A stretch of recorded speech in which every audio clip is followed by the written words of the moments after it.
നമസ്കാരം. ഇന്നത്തെ ക്ലാസ്സിൽ നമ്മൾ ആദ്യം ഡിസ്കസ് ചെയ്യുന്നത് കഴിഞ്ഞ ക്ലാസ്സിൽ ഒരു കടം ബാക്കി വെച്ചതിനെ പറ്റിയിട്ടാണ്. അതെന്തായിരുന്നു ചോദിച്ചാൽ, എന്തുകൊണ്ട് മെറ്റാലിക് കണ്ടക്ടറുകളുടെ ഉള്ളിൽ ഇലക്ട്രിക് ഫീൽഡ് ലൈനുകൾ ഉണ്ടാവുന്നില്ല എന്നുള്ള കാര്യം പിന്നീടൊരു ക്ലാസ്സിൽ പറയാമെന്ന് നമ്മൾ പറഞ്ഞിരുന്നു. നമ്മൾ ഇന്ന് അത് ആണ് ആദ്യം ഡിസ്കസ് ചെയ്യുന്നത്. അപ്പോൾ അതിനു വേണ്ടിയിട്ട് നമ്മൾ കഴിഞ്ഞ ക്ലാസ്സിൽ പഠിച്ച കാര്യങ്ങൾ ഒന്നുകൂടി ഓർമ്മ പുതുക്കുകയാണ്. ഇലക്ട്രിക് ഫീൽഡ് ലൈൻ എന്താണ്? An electric field line is a curve, the tangent to which at any point gives the direction of electric field, vector E at that point. അതിനൊരു ഫിസിക്കൽ മീനിങ് അങ്ങനെയൊന്നുണ്ടെങ്കിൽ അതിനൊരു ഫിസിക്കൽ മീനിങ് നമ്മൾ കഴിഞ്ഞ ക്ലാസ്സിൽ കണ്ടിരുന്നു. ഇതായിരുന്നു, ഒരു electric field ലൈനിൻ്റെ മുകളിലൂടെയാണ് ഒരു യൂണിറ്റ് പോസിറ്റീവ് ചാർജ് സ്വതന്ത്രനാണെങ്കിൽ സഞ്ചരിക്കുക. അപ്പോൾ എന്തായാലും ഇലക്ട്രിക് ഫീൽഡ് ലൈൻ ഒരു ഫിസിക്കൽ റിയാലിറ്റി അല്ല, അത് ഫ്ലൂയിഡ് ഫ്ലോയിലുള്ള സ്ട്രീം ലൈനുകൾക്ക് അനലോഗായിട്ട് അതേപോലെയുള്ള ഒരു കൺസെപ്റ്റ് മൈക്കൽ ഫാരഡെ ഫിസിക്സിലേക്ക് കൊണ്ടുവന്നതാണ്. അപ്പോൾ നമ്മൾ ഇന്നത്തെ ക്ലാസ്സിൻ്റെ തുടക്കത്തിൽ ഇലക്ട്രിക് ഫീൽഡ് ലൈനുകൾ മെറ്റാലിക് കണ്ടക്ടറുകളുടെ ഉള്ളിൽ എന്തുകൊണ്ടില്ല എന്ന കാര്യമാണ് ഡിസ്കസ് ചെയ്യുന്നത്. അതിനുവേണ്ടി ശ്രദ്ധിക്കുക. Suppose that we have two charged bodies. രണ്ട് ചാർജ്ഡ് ബോഡികൾ ഉണ്ടെന്ന് വിചാരിക്കുക. അതിൽ ഇടതുവശത്തെ ബോഡിയിൽ പോസിറ്റീവ് ചാർജും വലത്തുവശത്തെ ബോഡിയിൽ നെഗറ്റീവ് ചാർജാണെന്ന് വിചാരിക്കുക.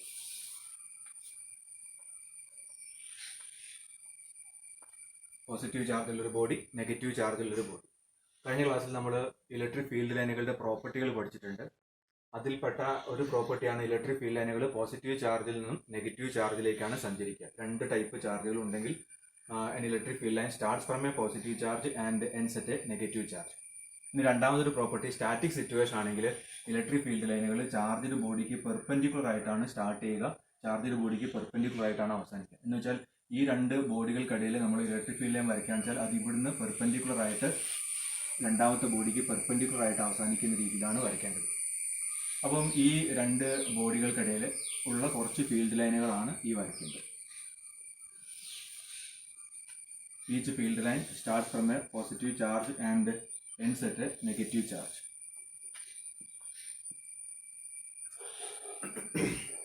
അപ്പോൾ നമ്മളിവിടെ ഇതിൻ്റെ ഇടയിൽ 1, 2, 3, 4, 5 ഫീൽഡ് ലൈനുകളാണ് വരച്ചിരിക്കുന്നത് ഈ രണ്ട് ചാർജ്ഡ് ബോഡികൾക്കിടയിൽ. ഇനി നമ്മളൊരു പുതിയ മെറ്റാലിക് കണ്ടക്ടർ, ഒരു മെറ്റാലിക് ബ്ലോക്ക്, ഫോർ എക്സാമ്പിൾ ഇരുമ്പിൻ്റെയോ അല്ലെങ്കിൽ കോപ്പറിൻ്റെയോ ഒരു ബ്ലോക്ക്, ഒരു കട്ട ഈ രണ്ട് ചാർജ്ഡ് ബോഡികളുടെ ഇടയിൽ വെക്കുകയാണെന്ന് വിചാരിക്കുക. അപ്പോൾ ഞാനിപ്പോൾ വരയ്ക്കുന്നത് കോപ്പറിൻ്റെ ഒരു ബ്ലോക്കാണ്.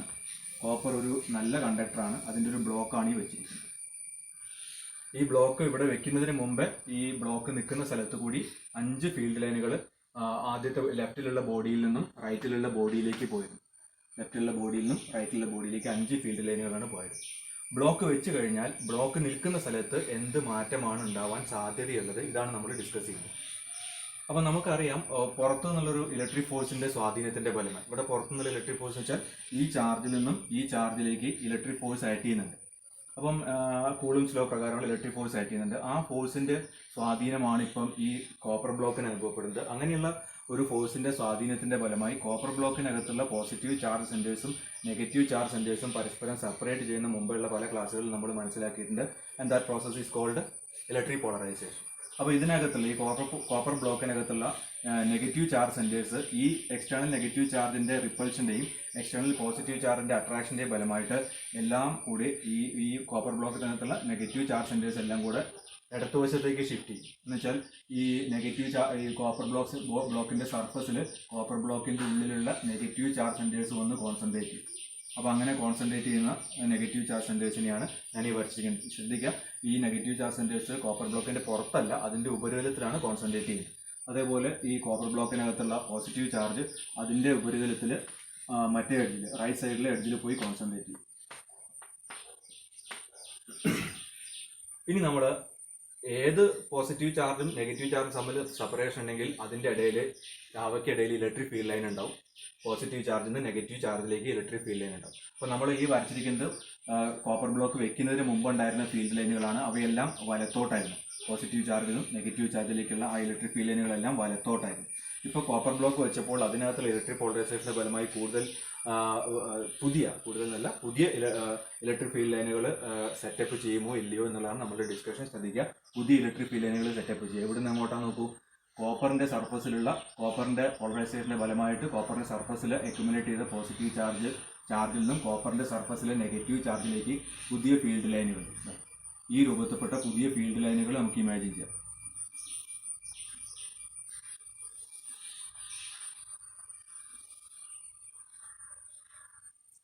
ഇനി കോപ്പറിൻ്റെ അകത്തുള്ള നെറ്റ് നമ്പർ ഓഫ് ഫീൽഡ് ലൈനുകൾ. നെറ്റ് നമ്പർ എന്ന് പറയുമ്പോൾ ശ്രദ്ധിക്കേണ്ട ഒരു സംഗതി, നെറ്റ് എന്ന് പറഞ്ഞാൽ ദിശ കൂടി ഉൾപ്പെടുത്തിയിട്ട് സം എടുക്കണം. വലത്തോട്ടുള്ള ഇലക്ട്രിക് ഫീൽഡ് ലൈനുകളുടെ എണ്ണത്തിനെ പോസിറ്റീവ് നമ്പർ ആയിട്ട് എടുക്കുകയാണെന്ന് വെച്ചാൽ ഇടത്തോട്ടുള്ള ഇലക്ട്രിക് ഫീൽഡ് ലൈനുകളുടെ എണ്ണത്തിനെ നെഗറ്റീവ് ആയിട്ട് എടുക്കണം. അപ്പോൾ ഇവിടെ വലത്തോട്ട് എത്ര ഉണ്ടെന്ന് നോക്കൂ. വലത്തോട്ട് 1 2 3 4 5 എണ്ണം ഉണ്ട്. അപ്പോൾ അതിൻ്റെ എണ്ണത്തിനെ പോസിറ്റീവ് 5 ആയിട്ട് എടുക്കുക.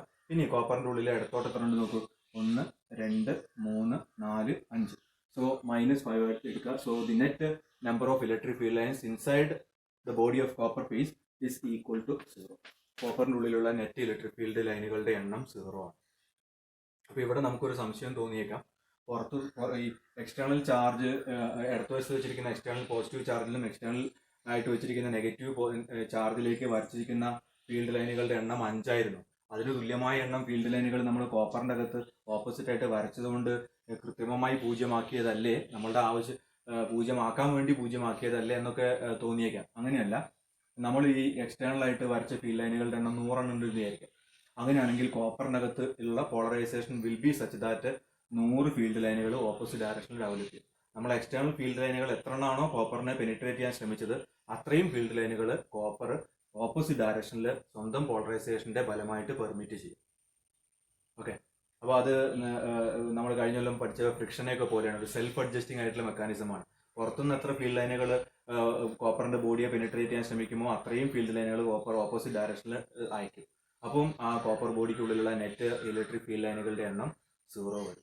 എന്തുകൊണ്ടാണ് ഇങ്ങനെ നെറ്റ് ഫീൽഡ് ലൈനുകളുടെ എണ്ണം 0 ആക്കാൻ കോപ്പറിന് കഴിവുണ്ടെന്ന് വെച്ചാൽ, കോപ്പറിന് അതിൻ്റെ പോളറൈസേഷൻ എത്ര വേണമെങ്കിലും വർദ്ധിപ്പിക്കാൻ പറ്റും. നോക്കൂ, നിങ്ങൾ കൂടുതൽ ഫീൽഡ് ലൈനുകൾ കോപ്പറിൻ്റെ അകത്ത് ഡെവലപ്പ് ചെയ്യണമെങ്കിൽ കോപ്പറിൻ്റെ സർഫസിലുള്ള ഈ പോസിറ്റീവ് ചാർജും ഇടത്തെ സർഫസിൽ നെഗറ്റീവ് ചാർജിൻ്റെ എണ്ണം കൂടിയാൽ മതി. അതെന്തിൻ്റെ ഫലമായിട്ട് ആ ചാർജുകൾ ഉണ്ടായത് പോളറൈസേഷൻ്റെ ഫലമായിട്ടാണ്. അപ്പോൾ കോപ്പറിന് പുറത്ത് ഉള്ള ഇലക്ട്രിക് ഫോഴ്സ് എത്രയാണോ അതിനനുസരിച്ച് സ്വന്തം പോളറൈസേഷൻ അഡ്ജസ്റ്റ് ചെയ്തിട്ട് ഉള്ളിലൂടെയുള്ള ടോട്ടൽ നെറ്റ് ഫീൽഡ് ലൈനുകളുടെ എണ്ണം 0 ആക്കാനുള്ള കഴിവുണ്ട്. In other words, a metallic conductor is capable of permitting as many electric field lines inside its own body as the number of field lines trying to penetrate it. ഒരു metallic ബോഡിക്ക്, conducting ബോഡിക്ക് അതിൻ്റെ ഉള്ളിൽ സ്വന്തം നിലയ്ക്ക് electric field ലൈനുകളെ permit ചെയ്യാനുള്ള കഴിവുണ്ട്. എത്ര ഇലക്ട്രിക് ഫീൽഡ് ലൈനുകളെ പെർമിറ്റ് ചെയ്യാനുള്ള കഴിവുണ്ട് സ്വന്തം നിലയ്ക്ക്? ആ മെറ്റാലിക് ബോഡിയെ തുളച്ചു കിടക്കാൻ എത്ര ഇലക്ട്രിക് ഫീൽഡ് ലൈനുകൾ ശ്രമിക്കുന്നുണ്ടോ അത്ര എണ്ണത്തിനെ പെർമിറ്റ് ചെയ്യാനുള്ള കഴിവുണ്ട്. അപ്പം സാധാരണ നമ്മൾ പറയാറുണ്ട് മെറ്റാലിക് കണ്ടക്ടേഴ്സിൻ്റെ ഒക്കെ പെർമിറ്റിവിറ്റിയുടെ വാല്യൂ ഇൻഫിനിറ്റി ആണെന്ന് പറയാറുണ്ട്. ഈ ഇലക്ട്രിക് ഫീൽഡ് ലൈനുകളുടെ എണ്ണത്തെ പെർമിറ്റ് ചെയ്യാനുള്ള കഴിവ് കൂടുതലായതുകൊണ്ടാണ് പെർമിറ്റിവിറ്റിക്ക് അങ്ങനെ ഒരു പേര് കിട്ടിയത്. പെർമിറ്റിവിറ്റിക്ക് ആ പേര് കിട്ടാനുള്ള ഒരു കാരണം മുമ്പേ നമ്മൾ പഠിച്ചിട്ടുണ്ട്. It is an approximate measure of the capability of a material to permit electric polarization in it. അതിൻ്റെ ഫലമായിട്ടാണ് ഇലക്ട്രിക് ഫീൽഡ് ലൈനുകൾ ഉണ്ടാവുന്നത്. അപ്പം മെറ്റാലിക് ബോഡികൾക്ക് ഇൻഫിനിറ്റ് പെർമിറ്റിവിറ്റി ഉണ്ടാവും എന്ന് പറഞ്ഞാൽ ഇപ്പം നമുക്ക് രണ്ടർത്ഥം കൊടുക്കാൻ പറ്റും. ഒന്ന്, അതിന് ഇൻഫിനിറ്റ് എമൗണ്ട് ഓഫ് പോളറൈസേഷൻ നടത്താനുള്ള കഴിവുണ്ട്. 2, അതിന് ഇൻഫിനിറ്റ് നമ്പർ ഓഫ് ഫീൽഡ് ലൈനുകൾ സ്വന്തം ബോഡിക്കുള്ളിൽ എക്സ്റ്റേണൽ ഫീൽഡ് ലൈനുകളെ ഓപ്പോസ് ചെയ്തുകൊണ്ട് പെർമിറ്റ് ചെയ്യാനുള്ള കഴിവുണ്ട്. അപ്പോൾ ഇൻഫിനിറ്റി എന്ന് പറയുമ്പോൾ നമ്മൾ വെരി ഹൈ വാല്യൂ എന്നുള്ള അർത്ഥം എടുത്താൽ മതി. എക്സാക്ട് ഇൻഫിനിറ്റി എന്നല്ല അർത്ഥം എടുക്കേണ്ടത്, വെരി ഹൈ വാല്യൂ. മെറ്റാലിക് കണ്ടക്ടേഴ്സിന് ഐഡിയൽ കേസിലാണ് പെർമിറ്റിവിറ്റി ഇൻഫിനിറ്റി ആയിരിക്കേണ്ടത്. ഇൻ റിയാലിറ്റി അവയുടെ വാല്യൂ വളരെ വലിയ ഒന്നാണ് എന്ന് മനസ്സിലാക്കിയാൽ മതി. ഓക്കെ, അപ്പം ഇലക്ട്രിക് ഫീൽഡ് ലൈനുകളുടെ എണ്ണം മെറ്റാലിക് കണ്ടക്ടേഴ്സിൻ്റെ ഉള്ളിൽ 0 ആകാനുള്ള ഒരു കാരണമാണ് ഇപ്പം നമ്മൾ ഡിസ്കസ് ചെയ്തത്. ഇനി ഈ ചാപ്റ്ററിൻ്റെ അവസാന ഭാഗത്തേക്ക് നമ്മൾ മാത്തമാറ്റിക്കൽ ആയിട്ടുള്ള ഒരു കാരണം കൂടി കണ്ടുപിടിക്കും. ഒരു കാരണത്തിലൂടെ കടന്നു പോകും ഇലക്ട്രിക് ഫീൽഡ് ലൈനുകൾ മെറ്റാലിക് കണ്ടക്ടേഴ്സിൻ്റെ അകത്ത് 0 ആകാനായിട്ടുണ്ട്. ഓക്കെ, അടുത്തതായിട്ട് നമ്മൾ പുതിയ 2 കൺസെപ്റ്റുകളാണ് പഠിക്കാൻ പോകുന്നത്. Fluid flux and electric flux. Fluid flux കഴിഞ്ഞ കൊല്ലം നിങ്ങൾ പഠിച്ച ഫ്ലൂയിഡ് ഡൈനാമിക്സുമായി ബന്ധപ്പെട്ടതാണ്. ഇലക്ട്രിക് ഫ്ലക്സ് ഈ കൊല്ലം നമ്മൾ പുതുതായിട്ട് പഠിക്കുന്നത്. അപ്പോൾ ആദ്യം നമുക്ക് ഫ്ലൂയിഡ് ഫ്ലക്സ് എന്ന് തുടങ്ങാം. നമ്മൾ കഴിഞ്ഞ ക്ലാസ്സിൽ ഒരു വളഞ്ഞ ഒരു കുഴലിൻ്റെ 2 ക്രോസ് സെക്ഷനുകളൊക്കെ എടുത്തിട്ട് അതിന് എ എന്നും ബി എന്നും പേര് കൊടുത്തൊക്കെ നിങ്ങൾക്ക് ഓർമ്മയുണ്ട്. എയിൽ നിന്നും ബിയിലേക്ക് നമ്മളൊരു സ്ട്രീം ലൈൻ വരച്ചിരുന്നു. എയിൽ നിന്ന് ബി ഈ ഡയറക്ഷനിലാണ് ഒഴുക്കുന്നത് വിചാരിക്കുക, അടുത്തുനിന്ന് വലത്തോട്ടാണ് ഒഴുക്കുന്നത് വിചാരിക്കുക. അപ്പോൾ ആ ഒഴുക്കിനെ റിപ്രസെൻ്റ് ചെയ്യാനായിട്ട് നമുക്ക് സ്ട്രീം ലൈനുകൾ വരയ്ക്കാം. ഈ സ്ട്രീം ലൈനുകളുടെ പ്രത്യേകത അതിൻ്റെ ഏതെങ്കിലും ഒരു പോയിന്റിലേക്ക് ടാൻജൻറ്റ് വരച്ചു കഴിഞ്ഞാൽ അത് ആ പോയിന്റിലൂടെ ഒഴുകുന്ന ഫ്ലൂയിഡ് മോളിക്യൂൾസിൻ്റെ വെലോസിറ്റി വെക്ടറിൻ്റെ ദിശയാണ്. പോയിന്റ് 1 ആണെങ്കിൽ പോയിന്റ് 1ലൂടെ ഒഴുകുന്ന ഫ്ലൂയിഡ് മോളിക്യൂൾസിൻ്റെ വെലോസിറ്റി വെക്ടറിൻ്റെ ദിശയാണ് ഈ ടാൻജൻറ്റിൻ്റെ ദിശ. ഈ ബി എന്ന് പറയുന്ന സ്ഥലത്തുള്ള ക്രോസ് സെക്ഷനിലെ ഏരിയയ്ക്ക് സർക്കുലർ ഷേപ്പാണിത്. ഒരു ട്യൂബിൻ്റെ ഒരു ഏതെങ്കിലും ഒരു ഭാഗം മുറിച്ചു കഴിഞ്ഞാൽ ആ മുറിച്ച ഭാഗത്തിന് സർക്കുലർ ഷേപ്പാണുള്ളത്. അതിനാണ് ക്രോസ് സെക്ഷൻ എന്ന് വിളിക്കുന്നത്. അപ്പോൾ ബി ഒരു സർക്കുലർ ക്രോസ് സെക്ഷനാണ്. ബി എന്ന് പറയുന്ന സർക്കുലർ ക്രോസ് സെക്ഷനിലുള്ള അതിൻ്റെ മൊത്തം ഏരിയ എസ് ആണ് വിചാരിക്കുക. ഈ ബി എന്ന് പറഞ്ഞാൽ ഷെയ്ഡ് ചെയ്തിരിക്കുന്ന മൊത്തം ഏരിയ എസ് ആണ് വിചാരിക്കുക. ഞാൻ ആ എസ് എന്ന് പറഞ്ഞ ഏരിയയാണ് ഇങ്ങനെ ഒന്ന് വട്ടത്തിൽ വരച്ചിരിക്കുന്നത്. ഈ എസ് എന്ന് പറയുന്ന ഏരിയക്കകത്തുള്ള ചെറിയൊരു പോർഷൻ്റെ ഏരിയയാണ് ഡി എസ് എന്ന് വിചാരിക്കുക. നമ്മളതിനെ എലിമെൻ്ററി ഏരിയ എന്ന് വിളിക്കും, ചെറിയ ഏരിയ എന്നർത്ഥം. ഇങ്ങനത്തെ കുറേ വട്ടങ്ങൾ കൂടി ചേർന്നാണ് ഈ മൊത്തം സർക്കുലർ ഏരിയ എസ് എന്ന് പറയുന്നത്. So D S is A very small elementary area inside the larger area capital S. അപ്പം ഈ ഇതിനകത്ത് കൂടി ഒഴുകുന്ന ഈ ഡി എസ്, ഇതാണ് ഡി എസ് എന്ന് വിചാരിക്കാം. ഈ കാണിച്ചിരിക്കുന്ന ഭാഗം ഇതാണെന്ന് വിചാരിക്കുക, ഡി എസ് എന്ന് വിചാരിക്കുക. അപ്പോൾ ഡി എസ് എന്ന് പറയുന്നത് പുറത്തേക്ക് വരച്ചിരിക്കുന്ന വെക്ടറാണ്. ഏരിയ ഫിസിക്സിനകത്ത് വെക്ടറാണ്. എന്താ ഏരിയയുടെ ഡയറക്ഷൻ? പുറത്തേക്ക് വരച്ചിരിക്കുന്ന നോർമലിന്റെ ദിശ, പെർപെൻഡിക്കുലറിന്റെ ദിശയാണ് ഏരിയ വെക്ടറിന്റെ ദിശ. പുറത്തേക്ക് ഒരു സർഫസിന്, ഇപ്പോൾ ഈ ബോർഡിന്റെ ഏരിയ എന്ന് വെച്ചാൽ നീളം ഇൻറ്റു വീതിയാണ്. അപ്പോൾ ഈ സർഫസിന്റെ മൊത്തം വലിപ്പമാണ് ആ ഏരിയ കൊണ്ട് ഉദ്ദേശിക്കുന്നത്. പക്ഷേ ഫിസിക്സിൽ അതൊരു വെക്ടർ ക്വാണ്ടിറ്റി കൂടിയാണ്. അതിന്റെ ദിശ എങ്ങോട്ട് വെച്ചാൽ ബോർഡിന് പെർപെൻഡിക്കുലർ ആയിട്ട് പുറത്തേക്കുള്ള ഒരു വെക്ടറാണ് ഏരിയ വെക്ടറിന്റെ ദിശ. അതേപോലെ ഡി എസ് എന്ന് പറയുന്ന ഏരിയ ഈ കുഴൽ അങ്ങനെ അങ്ങോട്ടാണ് കിടക്കുന്നത്, ഇങ്ങനെ നീണ്ടു കിടക്കുകയാണ്. അപ്പോൾ ഡി എസ് എന്ന് പറയുന്ന സർക്കിൾ ഇങ്ങനെ വരും. ആ സർക്കിളിന്റെ പുറത്തേക്കുള്ള ഡയറക്ഷനിലാണ് ഡി എസിന്റെ ഏരിയ. ഇനി ഈ ഡി എസ് എന്ന് പറയുന്ന ഭാഗത്ത് കൂടി ഒഴുകുന്ന ഫ്ലൂയിഡ് മോളിക്യൂളിന്റെ വെലോസിറ്റി കിട്ടാൻ നമ്മൾ അതിലൂടെ ഒഴുകുന്ന അതിലൂടെ ഒഴുകുന്ന ഈ പറയുന്ന സ്ട്രീം ലൈന് ടാൻജന്റ് വരച്ചാൽ മതി. ആ ടാൻജന്റ് വരച്ചാൽ ഈ ദിശയിൽ വരും. അതാണ് അതിലൂടെ ഒഴുകുന്ന ഫ്ലൂയിഡ് മോളിക്യൂളിന്റെ വെലോസിറ്റി വെക്ടർ വി ആണ് ഞാൻ. അങ്ങനെയാണെങ്കിൽ നമ്മൾ വി ഡോട്ട് ഡി എസ് എടുത്തു കഴിഞ്ഞാൽ vector V dot vector D S, dot product of these two vectors, velocity വെക്ടറിന്റെയും ഡി എസ് വെക്ടറിന്റെയും കൂടെ ഡോട്ട് പ്രൊഡക്റ്റ് എടുത്തു കഴിഞ്ഞാൽ ഇതിന്റെ വാല്യൂ എന്ന് പറയുന്നത് വോളിയം ഓഫ് ദി, ശ്രദ്ധിക്കുക, volume of the fluid flowing, volume of the fluid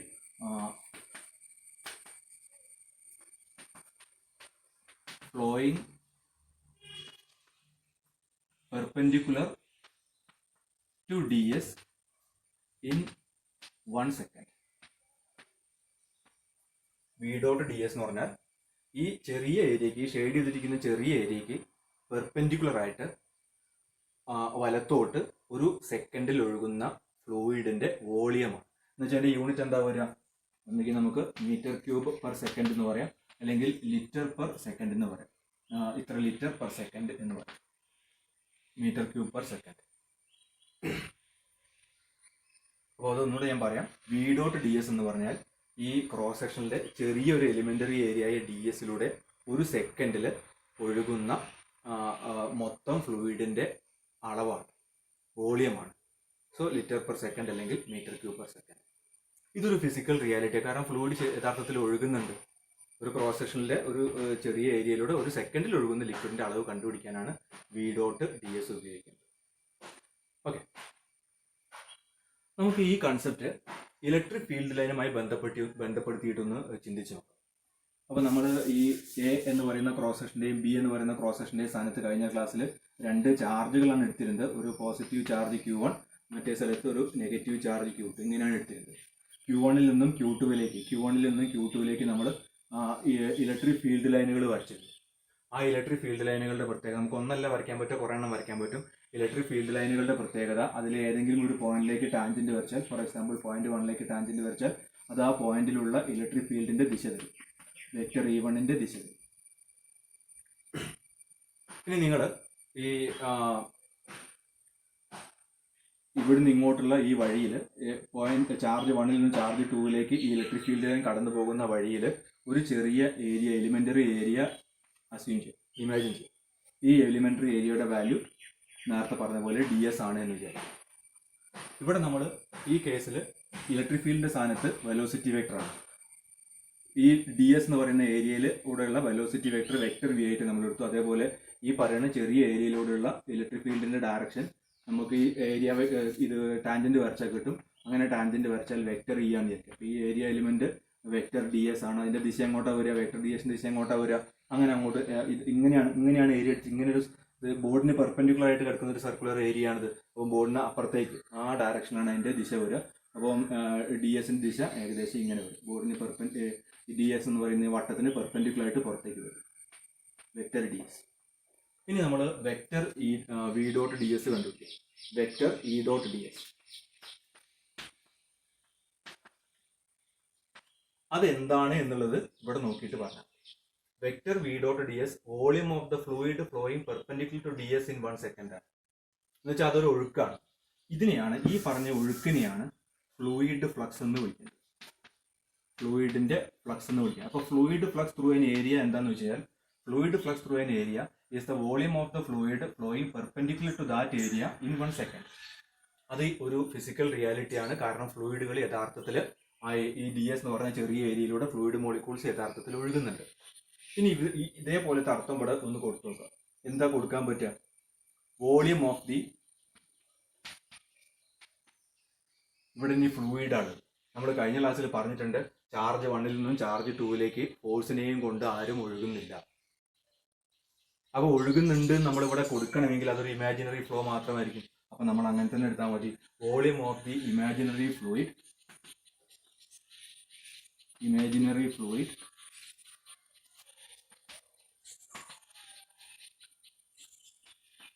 flowing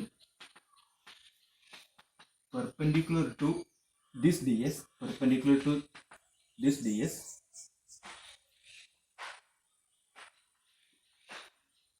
in 1 second.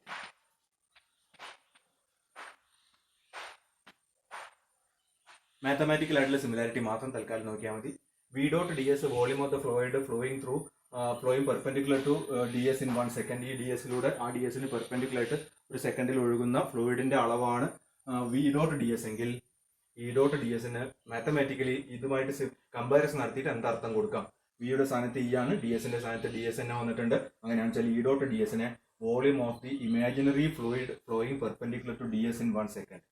എന്താണ് ഇമാജിനറി ഫ്ലൂയിഡിന്റെ ഡ്യൂട്ടി? ആ ഇമാജിനറി ഫ്ലൂയിഡ് ആണ് Q1ൽ നിന്നും Q2ലേക്ക് ഇലക്ട്രിക് ഫോഴ്സിനെയും കൊണ്ടുപോകുന്നത്. ഇനി റിയാലിറ്റിയിലേക്ക് തിരിച്ചു വരാം. അങ്ങനെ ഒരു ഫ്ലൂയിഡ് ഉണ്ടോ? ഫ്ലൂയിഡ് ഇല്ല. അതുകൊണ്ടാണ് നമ്മളിവിടെ ഇമാജിനറി എന്ന് കൊടുത്തിരിക്കുന്നത്. എന്തായാലും ഇങ്ങനെ ഒരു ഫ്ലൂയിഡ് ഉണ്ടെങ്കിൽ അതിന് ഈ ഒരു അർത്ഥം കൊടുക്കാൻ പറ്റും. And therefore what can you call E dot ds? E dot ds നെ എന്ത് പേര് വിളിക്കാം? E dot ds നെ നിങ്ങൾക്ക് ഇലക്ട്രിക് ഫ്ലക്സ് എന്ന് വിളിക്കാം. E dot ds നെ ഇലക്ട്രിക് ഫ്ലക്സ് എന്ന് വിളിക്കാം. അപ്പോൾ ഈ ഒരു കൺസെപ്റ്റിനെയാണ്, ഈ ഇ ഡോട്ട് ഡി എസിനെയാണ് നമ്മൾ ഇലക്ട്രിക് ഫ്ലക്സ് എന്ന് വിളിക്കുന്നത്. ഓക്കെ, ഈ ഇലക്ട്രിക് ഫ്ലക്സിന് കൊടുത്തിരിക്കുന്ന അർത്ഥം, ഫാരഡെ കൊടുത്ത അർത്ഥം ഇതാണ്: electric flux through an area is the total number of electric field lines crossing normally through an area. ഒരു ഏരിയ, നമുക്കെപ്പോഴും ഇലക്ട്രിക് ഫ്ലക്സ് പറയണമെങ്കിൽ ഒരു ഏരിയ വേണം. ഒരു ഏരിയയിലൂടെയുള്ള ഇലക്ട്രിക് ഫ്ലക്സ് എന്ന് പറഞ്ഞാൽ ആ ഏരിയയ്ക്ക് പെർപെൻഡിക്കുലർ ആയിട്ട് കടന്നു പോകുന്ന മൊത്തം നമ്പർ ഓഫ് ഫീൽഡ് ലൈനുകളുടെ എണ്ണമായിട്ടാണ് ഫാരഡെ ഇമാജിൻ ചെയ്തത്. അപ്പോൾ നമ്മളുടെ ഈ ഡിസ്കഷൻ ഇലക്ട്രിക് ഫ്ലക്സ് എന്നുള്ള വാക്കിന്റെ ഒറിജിൻ എങ്ങനെ വന്നു എന്ന് മനസ്സിലാക്കാനായിട്ടാണ്. അത് ഫ്ലൂയിഡ് ഫ്ലക്സ് എന്ന് പറയുന്ന കൺസെപ്റ്റിൽ നിന്നും വന്നതാണ്. ഇതിന് സിമിലർ ആയിട്ടുള്ള ഒരു ഡെഫിനേഷനാണ്. Fluid flux V dot D S ആണെങ്കിൽ electric flux E dot D S ആണ്. ഇതിന്റെ അർത്ഥം എന്താണെന്ന് വെച്ചാൽ, ഇലക്ട്രിക് ഫ്ലക്സിന്റെ അർത്ഥം എന്താണെന്ന് വെച്ചാൽ യഥാർത്ഥത്തിൽ ഒഴുക്കൊന്നും സംഭവിക്കുന്നില്ല. അതുകൊണ്ട് അതൊരു ഇമാജിനറി കൺസെപ്റ്റ് മാത്രമാണ് ഫ്ലൂയിഡ് ഫ്ലക്സ് എന്ന് പറയുന്നത്. ഇമാജിനറി ആയതുകൊണ്ട് തന്നെ അതുണ്ടാക്കിയ ആൾക്ക് എന്ത് അർത്ഥം വേണമെങ്കിലും കൊടുക്കാൻ പറ്റും. മൈക്കൽ ഫാരഡെ കൊടുത്ത അർത്ഥം ഇതാണ്: electric flux through an area. ഇവിടെ ബോർഡിൽ വരയ്ക്കാം. Electric flux through an area. ഇങ്ങനെ ഒരു ഏരിയ ഉണ്ടെങ്കിൽ ആ ഏരിയയിലൂടെയുള്ള ഇലക്ട്രിക് ഫ്ലക്സ് എന്ന് പറയുന്നത് അതിലൂടെ ആ ഏരിയയ്ക്ക് പെർപെൻഡിക്കുലർ ആയിട്ട് കടന്നു പോകുന്ന മൊത്തം നമ്പർ ഓഫ് ഫീൽഡ് ലൈനുകളുടെ എണ്ണമാണ്. Electric flux through an area is the total number of electric field lines passing normally through that area. ഇനി ഓപ്പോസിറ്റ് ഡയറക്ഷനിലും കുറച്ച് ഫീൽഡ് ലൈനുകൾ ഉണ്ടെങ്കിൽ, ഓപ്പോസിറ്റ് ഡയറക്ഷനിലും കുറച്ച് ഫീൽഡ് ലൈനുകൾ പോരുന്നുണ്ടെങ്കിൽ അതിൻ്റെ അർത്ഥം ഈ ഡോട്ട് ഡി എസിൻ്റെ അർത്ഥം അങ്ങോട്ടുള്ള ഫീൽഡ് ലൈനുകളുടെ എണ്ണം മൈനസ് ഇങ്ങോട്ടുള്ള ഫീൽഡ് ലൈനുകളുടെ എണ്ണം. അത് നമ്മൾ നേരത്തെ പറഞ്ഞാണ്. ഇലക്ട്രിക് ഫീൽഡ് ലൈനുകളുടെ എണ്ണം കണ്ടുപിടിക്കുമ്പോൾ ഡയറക്ഷനും കൂടി പ്രാധാന്യം കൊടുക്കണം. So electric flux through an area is the total number of electric field lines passing normally through that area. ഒരു ഏരിയയ്ക്ക് പെർപെൻഡിക്കുലർ ആയിട്ട് കടന്നു പോകുന്ന മൊത്തം ഫീൽഡ് ലൈനുകളുടെ എണ്ണത്തിനെയാണ് electric flux through that area എന്ന് പറയുന്നത്. Is it a physical reality? അല്ല, അതൊരു ഫിസിക്കൽ റിയാലിറ്റി അല്ല, അതൊരു ഇമാജിനറി കൺസെപ്റ്റ് മാത്രമാണ്. ഓക്കെ, അപ്പോൾ നമ്മൾ തൊട്ട് മുമ്പേ മനസ്സിലാക്കി electric flux through an area എന്ന് വെച്ചാൽ the total number of electric field lines passing normally through that area. അത് കണ്ടുപിടിക്കാനുള്ള ഇക്വേഷൻ ആണ് electric flux equal to E dot D S. Electric ഫ്ലക്സിനെ റിപ്രസെൻറ്റ് ചെയ്യാൻ ഫിസിക്സിൽ ഉപയോഗിക്കുന്ന ലെറ്ററാണ് ഫൈ, PHI. അപ്പം ഈ ചെറിയൊരു ഏരിയയിലൂടെയുള്ള ഇലക്ട്രിക് ഫ്ലക്സ് കണ്ടുപിടിക്കാനുള്ള ഇക്വേഷൻ ആയതുകൊണ്ട്, ചെറിയ ഏരിയയിലൂടെയുള്ള ഇലക്ട്രിക് ഫ്ലക്സ് ആയതുകൊണ്ട് d∅ എന്നാണ് ആ ക്വാണ്ടിറ്റി. ചെറിയ ഏരിയയിലൂടെയുള്ള ഇലക്ട്രിക് ഫ്ലക്സിനെ d∅ എന്നാണ് നമ്മൾ റിപ്രസെൻറ്റ് ചെയ്യുന്നത്. വലിയൊരു ഏരിയ ആണെങ്കിൽ φ എന്നാണ് റിപ്രസെൻറ്റ് ചെയ്യുന്നത്. അപ്പോൾ നമ്മൾ ഇവിടെ ഒരു ഏരിയ ഇമേജ് ചെയ്ത്, ഈ വെളുത്ത സർഫസ് ഒരു റെക്റ്റാങ്കുലർ ആയിട്ടുള്ള ഏരിയയാണ്. നീളം ഇൻറ്റു വീതിയാണ് ആ ഏരിയയുടെ വാല്യൂ, മാഗ്നിറ്റ്യൂഡ് എന്ന് പറയുന്നത്. അതിൻ്റെ ഡയറക്ഷൻ അങ്ങോട്ടാണ് വരിക. അപ്പോൾ ഇങ്ങനെയാണ് നിൽക്കുന്നതെങ്കിൽ നിങ്ങളുടെ അടുത്തേക്ക്, ഈ വെള്ള സർഫസിന് പെർപെൻഡിക്കുലർ ആയിട്ട് നിങ്ങളുടെ അടുത്തേക്ക് വരച്ചൊരു വെക്ടറാണ് ഏരിയ എന്ന് പറയുന്ന വെക്ടറിൻ്റെ ദിശ. അപ്പോൾ നമ്മൾ ബോർഡിൻ്റെ മുകളിൽ അത് ഇങ്ങനെ വെക്കുകയാണെന്ന് വിചാരിക്കുക. അപ്പോൾ ഇങ്ങനെ വെച്ച് കഴിഞ്ഞാൽ അതിനെ നമ്മൾ എങ്ങനെയാണ് വരയ്ക്കുക? നമ്മളിങ്ങനെ വരയ്ക്കും, ഈ രൂപത്തിൽ വരയ്ക്കും. ഈ കാണിച്ചിരിക്കുന്ന എഡ്ജ് ഇപ്പുറത്തെ എഡ്ജ്, ഈ കാണിച്ചിരിക്കുന്ന വര ഇപ്പുറത്തെ എഡ്ജ്. മുകളിലത്തെയും താഴത്തെയും എഡ്ജുകളാണ് ഇത് രണ്ടും കാണിച്ചിരിക്കുന്നത്. അപ്പോൾ ഇങ്ങനെയുള്ള ഒരു സർഫസിന് പാരലായിട്ട് എന്ന് വെച്ചാൽ ഇലക്ട്രിക് ഫീൽഡ് മുകളിലേക്കാണ് ആക്ട് ചെയ്യുന്നത്. ഈ അടിയിൽ നിന്നും മുകളിലേക്കായിട്ടാണ് ആക്ട് ചെയ്യുന്നത്. അപ്പോൾ നമ്മൾ എങ്ങനെയാണ് വരയ്ക്കുക? ഇലക്ട്രിക് ഫീൽഡ് അടിയിൽ നിന്നും മുകളിലേക്കായിട്ടാണ് ആക്ട് ചെയ്യുന്നത്. ഇതെങ്ങനെയാണ് ഇലക്ട്രിക് ഫീൽഡ് ആക്ട് ചെയ്യുന്നതെന്ന് വിചാരിക്കുക.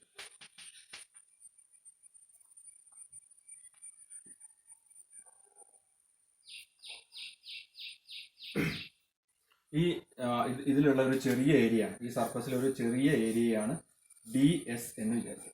DS ഒരു ചെറിയ ഏരിയ എന്ന് വിചാരിക്കുക. അപ്പോൾ ഇവിടെയുള്ള നടുവിലുള്ള ഒരു ചെറിയ ഏരിയയാണ് DS, എലിമെൻ്ററി ഏരിയ. അപ്പോൾ അവിടെ ആക്ട് ചെയ്യുന്ന ഇലക്ട്രിക് ഫീൽഡ് വെക്ടർ, ആ ചെറിയ ഏരിയയിൽ ആക്ട് ചെയ്യുന്ന ഇലക്ട്രിക് ഫീൽഡ് വെക്ടർ E ആണ്. ഇങ്ങനെ മുകളിലേക്കായിട്ടാണ് വെക്ടർ E ആക്ട് ചെയ്യുന്നത്. അപ്പോൾ നമ്മുടെ ചോദ്യം ഇതാണ്, വെക്ടർ DS എന്ന് പറയുന്ന ഈ ചെറിയ ഏരിയയിലൂടെ എത്ര ഇലക്ട്രിക് ഫ്ലക്സ് ഉണ്ട്? നിങ്ങൾ ആലോചിച്ച് നോക്കുക, എന്താ ഇലക്ട്രിക് ഫീൽഡിൻ്റെ ദിശയും ഇലക്ട്രിക് ഫീൽഡ് ലൈനും തമ്മിലുള്ള ബന്ധം? ഇലക്ട്രിക് ഫീൽഡിൻ്റെ ദിശ എന്ന് പറയുന്നത് ആ ഇലക്ട്രിക് ഫീൽഡ് നമ്മൾ വരച്ച പോയിന്റുകളിലൂടെ കടന്നു പോകുന്ന ഇലക്ട്രിക് ഫീൽഡ് ലൈന് വരയ്ക്കുന്ന ടാൻജൻറ്റുകളാണ്. അപ്പം ഇതാണ് ഇലക്ട്രിക് ഫീൽഡിൻ്റെ ദിശയെങ്കിൽ, ഇങ്ങനെയാണ് ഇലക്ട്രിക് ഫീൽഡ് ദിശയെങ്കിൽ ഈ ഇലക്ട്രിക് ഫീൽഡ് ഈ സർഫസിലൂടെ കടന്നു പോകുന്ന ഇലക്ട്രിക് ഫീൽഡ് ലൈൻ എന്ന് പറയുന്നത് അതേ ദിശ തന്നെ വരണം. എങ്ങനെ സ്ട്രെയിറ്റ് ആയിട്ട് വരണം? ഇതാണ് ഇലക്ട്രിക് ഫീൽഡ് ലൈനിൻ്റെ ദിശ. ഇലക്ട്രിക് ഫീൽഡ് ലൈനിൻ്റെ ദിശയ്ക്ക് ഇലക്ട്രിക് ഫീൽഡ് ലൈന് ടാൻജന്റ് വരയ്ക്കുമ്പോഴാണ് ഇലക്ട്രിക് ഫീൽഡ് വെക്ടർ കിട്ടാൻ നമുക്കറിയാം. അപ്പോൾ തിരിച്ച് ചിന്തിക്കുക, ഇലക്ട്രിക് ഫീൽഡ് വെക്ടറുകൾ ഇങ്ങനെയാണ് വരയ്ക്കുന്നതെങ്കിൽ ഇലക്ട്രിക് ഫീൽഡ് ലൈൻ എങ്ങനെയാണ് ഉണ്ടാവുക? ഇങ്ങനെ ഉണ്ടാവുക, നല്ല ടാൻജന്റ് ആയിട്ട് കിട്ടുള്ളൂ. ഓക്കെ, കാരണം എന്താ വെച്ചാൽ ഇലക്ട്രിക് ഫീൽഡിന് എല്ലാ പോയിന്റിലും ഒരേ ദിശയാണ്, മുകളിലേക്ക് മാത്രമായിട്ടാണ്. ഒരു പോയിന്റിൽ ഒരേ ദിശ, വേറെ പോയിന്റിലേക്ക് വേറെ ദിശയാണെന്ന് വെച്ചാൽ നമുക്ക് ഇങ്ങനെ കർവ്ഡായിട്ട് വരയ്ക്കാൻ പറ്റും. ഇവിടെ അത് പറ്റില്ല. ഈ സർഫസിലെ ഓരോ പോയിന്റിലെയും ഇലക്ട്രിക് ഫീൽഡ് മുകളിലേക്ക് ഒറ്റ ദിശയിലാണ് ആക്ട് ചെയ്യുന്നത്. അതുകൊണ്ട് ഇലക്ട്രിക് ഫീൽഡ് ലൈൻ ഇങ്ങനെ സ്ട്രേറ്റ് ലൈനുകളായേ പറ്റും. ക്ലിയർ എന്ന് വിചാരിക്കുന്നു. അപ്പോൾ അങ്ങനെയാണെങ്കിൽ ഈ സർഫസിൽ അപ്പോൾ ഇലക്ട്രിക് ഫീൽഡ് ലൈനുകൾ ഇങ്ങനെ മുകളിലേക്കായിട്ടാണ് ആക്ട് ചെയ്യുന്നത്. ഇതാണ് ഇലക്ട്രിക് ഫീൽഡ് ലൈനുകളുടെ ദിശ. ചോദ്യം ഇതാണ്, ഈ ചെറിയ DS എന്ന് പറയുന്ന ഏരിയയിലൂടെ എത്ര ഇലക്ട്രിക് ഫ്ലക്സ് ഉണ്ട്? അത് കിട്ടാൻ വേണ്ടി നമ്മൾ ഇലക്ട്രിക് ഫ്ലക്സിന്റെ ഡെഫിനേഷൻ ഒന്ന് ആലോചിച്ച് നോക്കുക. Electric flux through an area is the number of field lines passing normally through that area. ആ ഏരിയയ്ക്ക് നോർമലായിട്ട് എന്ന് വെച്ചാൽ പെർപെൻഡിക്കുലർ ആയിട്ട് കടന്നു പോകുന്ന ഫീൽഡ് ലൈനുകളുടെ എണ്ണമാണ് ഒരു സർഫസിലൂടെയുള്ള ഒരു ഏരിയയിലൂടെയുള്ള ഇലക്ട്രിക് ഫ്ലക്സ് എന്ന് പറയുന്നത്. അപ്പോൾ അങ്ങനെ നോക്കുമ്പോൾ ഇവിടെ ഒറ്റ ഇലക്ട്രിക് ഫീൽഡ് ലൈനും ഈ സർഫസിന് പെർപെൻഡിക്കുലർ ആയിട്ട് പോകുന്നില്ല. സർഫസിലൂടെ ഇലക്ട്രിക് ഫീൽഡ് ലൈനുകൾ പോകുന്നുണ്ട്. സർഫസിലൂടെ കടന്നു പോകുന്ന ഇലക്ട്രിക് ഫീൽഡ് ലൈനുകളെ മുഴുവൻ ഇലക്ട്രിക് ഫ്ലക്സ് എന്നുള്ള എണ്ണത്തിൽ ഉൾപ്പെടുത്താൻ പറ്റില്ല. സർഫസിന് പെർപെൻഡിക്കുലർ ആയിട്ട് ഫീൽഡ് ലൈനുകൾ കടന്നു പോകുന്നുണ്ടെങ്കിൽ അവയെ മാത്രമേ ഇലക്ട്രിക് ഫ്ലക്സ് എന്നുള്ള ആ കൂട്ടത്തിൽ ഉൾപ്പെടുത്താൻ പറ്റുള്ളൂ. അങ്ങനെ നോക്കുമ്പോൾ ഈ DS എന്ന് പറഞ്ഞ ഏരിയയിലൂടെ ഇലക്ട്രിക് ഫ്ലക്സ് ഇല്ല, ഉണ്ടാവാൻ പാടില്ല. ഇനി നിങ്ങൾ നോക്കൂ, ഇലക്ട്രിക് ഫ്ലക്സിന്റെ ഇക്വേഷൻ E ഇൻറ്റു DS ആണ് എന്ന് വിചാരിക്കുക. E ഡോട്ട് DS പകരം E ഇൻറ്റു DS ആയിരുന്നു എന്ന് വിചാരിക്കുക. അങ്ങനെ വെച്ചാൽ ഈ സർഫസിൽ ഇലക്ട്രിക് ഫീൽഡ് ഉണ്ട്. സർഫസിൽ ഇലക്ട്രിക് ഫീൽഡാണ് ഈ കാണിച്ചിരിക്കുന്നത്. സർഫസിൽ ഇലക്ട്രിക് ഫീൽഡ് ഉണ്ട്. അപ്പോൾ E 0 അല്ല, DS 0 അല്ല. അതുകൊണ്ട് E ഇൻറ്റു DS ആയിരുന്നു ഇലക്ട്രിക് ഫ്ലക്സ് കണ്ടുപിടിക്കാനുള്ള ഇക്വേഷൻ എങ്കിൽ ഈ ചെറിയ ഏരിയയായ DS-ലൂടെ കടന്നു പോകുന്ന ഫ്ലക്സിന്റെ വാല്യൂ 0 ആകുമായിരുന്നില്ല. പറഞ്ഞത് ക്ലിയർ ആണെന്ന് വിചാരിക്കുന്നു. 0 കിട്ടേണ്ടത്. എന്തനുസരിച്ച് 0 കിട്ടേണ്ടത്? ഡെഫിനേഷൻ അനുസരിച്ച്. എന്താ അങ്ങനെ പറയാൻ കാരണം? സർഫസിന് പെർപെൻഡിക്കുലർ ആയിട്ട് ഫീൽഡ് ലൈനുകൾ ഇല്ല. അങ്ങനെയുള്ള ഫീൽഡ് ലൈനുകൾ, സർഫസിന് പെർപെൻഡിക്കുലർ ആയിട്ടുള്ള ഫീൽഡ് ലൈനുകൾ മാത്രമേ ഫ്ലക്സിൽ ഉൾപ്പെടാൻ പാടൂ. അപ്പോൾ E ഇൻറ്റു DS ആണെങ്കിൽ സർഫസിന് പെർപെൻഡിക്കുലർ ആയിട്ട് ഫീൽഡ് ലൈൻ ഇല്ലെങ്കിൽ പോലും ഇലക്ട്രിക് ഫ്ലക്സിന്റെ വാല്യൂ 0 കിട്ടില്ല. എന്നാൽ E ഡോട്ട് DS ആണെങ്കിൽ എന്താ മാറ്റം വരുന്നു വെച്ചു. ഈ ഡോട്ട് ഡി എസ് ആണെങ്കിൽ നമ്മൾ D phi is equal to magnitude of electric field നമ്മൾ വെക്ടർ നൊട്ടേഷൻ മാറ്റിയിട്ട് ഒഴിവാക്കിയിട്ട് എഴുതി into magnitude of D S into cos theta where theta is angle between vector E and vector D S. Vector ഇക്കും vector D എസിനും ഇടയിലുള്ള ആംഗിളാണ് തീറ്റ എന്ന് പറയുന്നത്. ഇവിടെ അത് എങ്ങനെയാണ് വരാന്ന് ആലോചിച്ച് നോക്കൂ. നമ്മൾ ഇങ്ങനെ വെക്കുമ്പോൾ ഇങ്ങനെ വെക്കുന്ന സമയത്ത് ഡി എസ് എന്ന് പറയുന്നത് നിങ്ങളുടെ അടുത്തേക്കാണ്. ഇപ്പം നമ്മൾ ഈ ഷീറ്റിനെ ഇങ്ങനെ തിരിച്ചു കഴിഞ്ഞാൽ ഡി എസ് അങ്ങോട്ടാണ്. സോ ഇതാണ് ഡി എസ് എന്ന് പറയുന്ന വെക്ടറിന്റെ ദിശ. ഇനി ഇലക്ട്രിക് ഫീൽഡ് അങ്ങോട്ടെന്ന് നോക്കുക. ഇലക്ട്രിക് ഫീൽഡ് മുകളിലേക്കാണ്. So what is angle between the 90 degree ആണ്. So theta is equal to 90 degree and therefore this is equal to E into ds into cos 90. cos 90 0 ആണ്. So the value of d5 is equal to 0. അതായത് E into D എസിന് പകരം electric flux കണ്ടുപിടിക്കാനുള്ള equation E into D എസിന് പകരം E dot D S എടുക്കാൻ കാരണം എന്താ വെച്ചാൽ അത് എടുത്താൽ മാത്രമേ ഇലക്ട്രിക് ഫ്ലക്സ് എന്താണെന്ന് സെന്റൻസിൽ നമ്മൾ പറയുന്ന കാര്യം ഇക്വേഷനിൽ സാറ്റിസ്ഫൈ ചെയ്യുള്ളൂ. ഒരു electric flux through an area കണ്ടുപിടിക്കുന്ന സമയത്ത് ആ ഏരിയയ്ക്ക് പെർപെൻഡിക്കുലർ ആയിട്ടുള്ള ഫീൽഡ് ലൈനുകൾ മാത്രമേ ഉണ്ടാവാൻ പാടൂ എന്നാണ് ഡെഫിനിഷൻ പറയുന്നത്. അക്കാര്യം ഇക്വേഷനിലെ ഉറപ്പ് വരുത്താൻ വേണ്ടിയിട്ടാണ് ഇവിടെ D phi is equal to E into D S എടുക്കാതെ ഇ ഡോട്ട് ഡി എസ് എടുത്തിരിക്കുന്നത്. ഓക്കെ, നമ്മളിനി മാഗ്നിറ്റ്യൂഡ് ഓഫ് ഇലക്ട്രിക് ഫീൽഡും ഇലക്ട്രിക് ഫ്ലക്സും തമ്മിലുള്ള ഒരു മാത്തമാറ്റിക്കൽ റിലേഷൻഷിപ്പിലേക്കാണ് പോകുന്നത്. അപ്പോൾ അതിന് വേണ്ടിയിട്ട് നേരത്തെ എടുത്ത അതേ ഏരിയ ഇമാജിൻ ചെയ്യുക. നേരത്തെ എടുത്ത അതേ ബോർഡ് തന്നെയാണ്. ആ ബോർഡിലെ ഇലക്ട്രിക് ഫീൽഡ് ഇപ്പോൾ അയക്കുന്നത് നേരെ മുകളിലേക്ക് ആയിട്ടല്ല. ബോർഡിൻ്റെ നടുവിലുള്ളൊരു ചെറിയ ഏരിയ ഇമാജിൻ ചെയ്യുക. ആ ബോർഡിൻ്റെ നടുവിലുള്ള ചെറിയ ഏരിയയാണ് ഡി എസ് എന്ന് വിചാരിക്കുക. അപ്പോൾ ഡി എസ് ആണ് ഈ കാണിച്ചിരിക്കുന്നത്. ഡി എസ് എന്ന് വിചാരിക്കുക. ഈ ഡി എസിൻ്റെ ദിശ നിങ്ങൾ ഇങ്ങനെയാണ് ഈ സർഫസ് വെക്കുന്നതെങ്കിൽ ഡി എസിൻ്റെ ദിശ നിങ്ങളുടെ അടുത്തേക്കാണ്. ഇനി ഇവിടെയുള്ള ഇലക്ട്രിക് ഫീൽഡ് നേരത്തെ നേരെ മുകളിലേക്കായിട്ടാണ് ഇലക്ട്രിക് ഫീൽഡ് എടുത്തിരുന്നത്. ഇപ്പോൾ നമ്മൾ രണ്ടാമത്തെ കേസ് ഇപ്പോൾ നമ്മൾ അസ്യൂം ചെയ്യുന്നത് ഇവിടെയുള്ള ഇലക്ട്രിക് ഫീൽഡ് നിങ്ങളുടെ അടുത്തേക്ക് തന്നെയാണ് ആക്ട് ചെയ്യുന്നത്. എന്ന് വെച്ചാൽ ഏരിയ ഏത് ദിശയിലാണോ അതേ ദിശയിൽ തന്നെയാണ് ഈ ചെറിയ ഏരിയയിലുള്ള ഇലക്ട്രിക് ഫീൽഡ് ആക്ട് ചെയ്യുന്നതായിരിക്കും. രണ്ടും നിങ്ങളുടെ അടുത്തേക്കാണ് വിചാരിക്കുക. അപ്പോൾ അത് ഈ ബോർഡിനെ നമ്മൾ ഇങ്ങനെ വെക്കുന്ന സമയത്ത് ഡി എസും അങ്ങോട്ട്, ഡി എസിന്റെ ദിശയും ഇങ്ങോട്ട്, ഏരിയ വെക്ടറിന്റെ ദിശയും അങ്ങോട്ട്. അതാണ് ഈ ചിത്രത്തിൽ കാണിച്ചിരിക്കുന്നത്. ഓക്കെ, ഇനി അങ്ങനെയാണെങ്കിൽ ഈ സർഫസിലൂടെ ചെറിയ ഡി എസ് എന്ന് പറയുന്ന ചെറിയ ചതുരത്തിലൂടെ എത്ര ഇലക്ട്രിക് ഫ്ലക്സ് ആക്ട് ചെയ്യുന്നുണ്ട്, വലത്തോട്ട് പോകുന്നുണ്ട് എന്നുള്ള കാര്യമാണ് നമ്മൾ കണ്ടുപിടിക്കുന്നത്. അതിനുള്ള ഇക്വേഷൻ നമുക്കറിയാം. D phi equal to vector E dot D S. അപ്പോൾ this is equal to magnitude of vector E, അതിനെ നമ്മൾ വെറുതെ ഇന്ന് എഴുതാം, into magnitude of D S into cosine of the angle between electric field vector and D S vector. രണ്ടുപേരും ഒരേ ദിശയിലായിട്ട് രണ്ട് വെക്ടറുകൾ തമ്മിലുള്ള ആംഗിൾ 0 ആണ്. സോ കോസ് തീറ്റയുടെ സ്ഥാനത്ത് 0 വരും. Cos 0 is 1. So this is equal to E into D S. And therefore what is E? E എന്ന് പറഞ്ഞാൽ മാഗ്നിറ്റ്യൂഡ് ഓഫ് E ആണ്. ഡി എസ് എന്ന് പറഞ്ഞാൽ മാഗ്നിറ്റ്യൂഡ് ഓഫ് ഡി എസ് ആണ്. So what is magnitude of, ഇപ്പൊ നമ്മൾ last എഴുതിയ ഈ ഇക്വേഷനിൽ നിന്നും മാഗ്നിറ്റ്യൂഡ് ഓഫ് E എങ്ങനെയാ കിട്ടുക? Magnitude of E is equal to D phi divided by D S. എന്താ അതിന്റെ അർത്ഥം? Equal to what is D phi? Electric flux divided by what is D S area. എന്ന് വെച്ചാൽ electric flux per unit area. d5 by ds എന്ന് വെച്ചാൽ electric flux per unit area. അപ്പോൾ നമുക്ക് കിട്ടിയ എന്താ? Electric flux per unit area which is equal to d5 by ds which is equal to magnitude of E. അതായത് ഈ ചെറിയ ഏരിയയിലെ ഏതെങ്കിലും ഒരു പോയിന്റ് എടുത്തു കഴിഞ്ഞാൽ ആ പോയിന്റിൽ ആക്ട് ചെയ്യുന്ന ഇലക്ട്രിക് ഫീൽഡിന്റെ മാഗ്നിറ്റ്യൂഡ് എത്രയാണെന്ന് വെച്ച് കഴിഞ്ഞാൽ it is equal to electric flux through that area divided by magnitude of that area. ഒരു ചെറിയ ഏരിയയിൽ ആക്ട് ചെയ്യുന്ന ഇലക്ട്രിക് ഫ്ലക്സിന്റെ വാല്യൂ നമുക്കറിയാം. ആ ഏരിയയുടെ വാല്യൂ നമുക്കറിയാമെങ്കിൽ നമുക്ക് ആ ഏരിയയിലെ ഓരോ പോയിന്റിലും ആക്ട് ചെയ്യുന്ന ഇലക്ട്രിക് ഫീൽഡിന്റെ വാല്യൂ കണ്ടുപിടിക്കാൻ പറ്റും through this equation. E is equal to d5 by ds. അതുകൊണ്ട് ഇലക്ട്രിക് ഫീൽഡിന്റെ മാഗ്നിറ്റ്യൂഡിനെ electric flux density, electric flux per unit ഏരിയയെ നമുക്ക് ഇലക്ട്രിക് ഫ്ലക്സ് ഡെൻസിറ്റി എന്നും പറയും. Electric flux per unit area is also called electric flux density, and therefore magnitude of electric field is equal to electric flux density. Electric flux density എന്നാണ് magnitude of electric field അറിയപ്പെടുന്നത്. Okay, ഇനി നിങ്ങൾ നോക്കുക, d5 is equal to, നമുക്ക് നേരത്തെ കിട്ടിയ equation ആണ് d5 is equal to, ഇതിൽ കിട്ടിയ ഇക്വേഷൻ ആണ് vector E dot vector ds. നമ്മളിനി ഒരു ചാർജ് കാരണമുള്ള ഒരു Q എന്ന് പറഞ്ഞൊരു ചാർജ് ഉണ്ട്, ഒരു സ്ഥലത്ത് വെച്ചിട്ടുണ്ട്. ഈ ചാർജിന്റെ അടുത്തായിട്ട് ഒരു ചെറിയ ഏരിയ, നമ്മൾ ചാർജിൽ നിന്ന് കുറച്ച് ദൂരത്തിലായിട്ട് 6 മീറ്റർ ദൂരത്തിലായിട്ട് ഒരു ഏരിയ ഇമാജിൻ ചെയ്തിട്ടുണ്ടെന്ന് വിചാരിക്കാം. അപ്പോൾ അങ്ങനെയാണെങ്കിൽ ഈ പോയിന്റിൽ, ഈ ഏരിയയിലെ ഓരോ പോയിന്റിലും ഇലക്ട്രിക് ഫീൽഡ് ഉണ്ടാവും. ആ പോയിന്റിൽ ഓരോ പോയിന്റിലും electric field is given by E equal to 1/4πε0q/r². ഇത് നമുക്ക് അറിയാവുന്നതാണ്. ഇനി നിങ്ങൾ ഈ ഏരിയയിലൂടെയുള്ള ഫ്ലക്സ് ആണ് കണ്ടുപിടിക്കേണ്ടത്. ആ ഏരിയയിലൂടെയുള്ള flux is given by d5 equal to, ഇവിടെ നമുക്കറിയാം, നമ്മൾ ഈ ഇക്വേഷൻ ഇവിടെ സബ്സ്റ്റിറ്റ്യൂട്ട് ചെയ്യുക, E into D S cos zero theta. Electric ഫീൽഡും ഏരിയ വെക്ടറും തമ്മിലുള്ള ആംഗിൾ ഈ കേസിൽ തീറ്റ 0 ആണെന്ന് അസ്യൂം ചെയ്യും. അപ്പോൾ അങ്ങനെ അസ്യൂം ചെയ്ത് കഴിഞ്ഞാൽ d5 is equal to E into D S വരും, ഡി എസ് കോസ് 0 വരും. So equal to E into D S, that is equal to 1/4πε0q/r² into D S. q/r², electric ഫീൽഡിന്റെ സ്ഥാനത്ത് ഇത് സബ്സ്റ്റിറ്റ്യൂട്ട് ചെയ്തു, ഇൻറ്റു ഡി എസ്. അപ്പോൾ ഒരു given area എന്ന് പറയുമ്പോൾ ഡി എസ് കോൺസ്റ്റന്റ് ആണ്. ഒരു ഗിവൺ ഏരിയയിലൂടെയുള്ള ഇലക്ട്രിക് ഫ്ലക്സ് എന്തിന് പ്രൊപ്പോർഷനാണ് നോക്കുക നിങ്ങൾ. 1/4πε0 കോൺസ്റ്റന്റ് ആണ്. ഒരു ഗിവൺ ഏരിയ എന്ന് പറയുമ്പോൾ ഒരു ചാർജിലും ഒരു ഗിവൺ ഡിസ്റ്റൻസ് പറയുമ്പോൾ ആറിന്റെ വാല്യൂ കോൺസ്റ്റന്റ് ആണ്.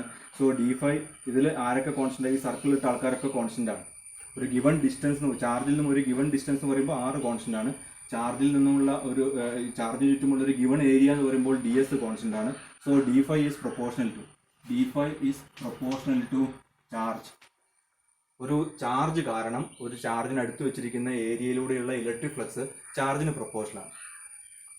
അപ്പോൾ എന്തിനാണ് ഇത് കണ്ടുപിടിച്ചതെന്ന് ചോദിച്ചാൽ, how many electric field lines that you can draw around a given charge. ഒരു ചാർജിന് ചുറ്റും എത്ര ഫീൽഡ് ലൈനുകളെ നിങ്ങൾക്ക് വരയ്ക്കാൻ പറ്റും. അപ്പോൾ അതിൻ്റെ ഒരു ഉത്തരം കിട്ടാൻ വേണ്ടിയിട്ടാണ് നമ്മൾ ഇത് ഇങ്ങനെ ചെയ്തിരിക്കുന്നത്. d5 is proportional to charge. What is d5? എന്താ d5 എന്ന് വെച്ചാൽ total number of electric field ലൈനുകളാണ്.